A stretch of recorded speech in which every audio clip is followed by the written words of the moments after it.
ചിങ്ങവനം ശാലയം പള്ളിയിൽ എട്ടുനോമ്പാചരണത്തിന് ഞായറാഴ്ച സമാപനമാക്കും. വെള്ളിയാഴ്ച പള്ളിയിൽ വിശുദ്ധ മൂന്നിന്മേൽ കുർബാന അർപ്പിച്ചു. ശാലയം പള്ളിയിൽ വിശുദ്ധ ദൈവമാതാവിൻ്റെ ജന്മപ്പെരുന്നാളിൻ്റെയും എട്ടുനോമ്പാചരണത്തിൻ്റെയും ഭാഗമായി വിശ്വാസികളുടെ തിരക്കേറുന്നു. വെള്ളിയാഴ്ച പള്ളിയിൽ വിശുദ്ധ മൂന്നിന്മേൽ കുർബാന അർപ്പിച്ചു. രാവിലെ 8:30 reverend father Jacob Thomas Thoppil, reverend father Manus Kuriya Koithara, reverend father Noble Thomas Elakuttoor എന്നിവരാണ് വിശുദ്ധ മൂന്നിന്മേൽ കുർബാന അർപ്പിച്ചത്. ജോലിക്കായി പരിശ്രമിക്കുന്നവർക്കായി മധ്യസ്ഥ പ്രാർത്ഥനയും നടന്നു. 11 റവറൻ ഫാദർ ഗീവർഗീസ് നടുമുറിയിൽ ധ്യാനപ്രസംഗം നടത്തി. എട്ടുനോമ്പാചരണത്തിൻ്റെ 7ാം ദിവസമായ ശനിയാഴ്ച രാവിലെ 8:30 വിശുദ്ധ അഞ്ചിന്മേൽ കുർബാന നടക്കും.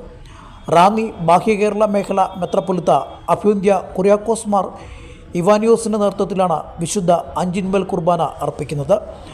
Reverend father MC Zacharia Madhuramkott, reverend father Mathew Kuruvila Eruthippattu, reverend father Sajan C Alex Chakkalayil, reverend father Bibin Baby Thirunilam എന്നിവർ സഹകാർമ്മികരാകും.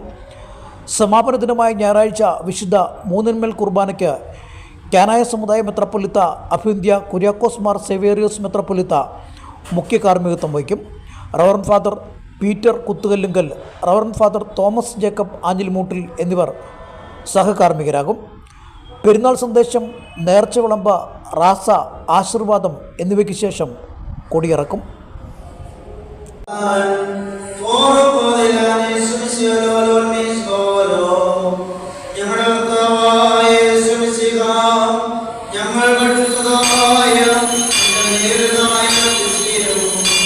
ഞങ്ങൾ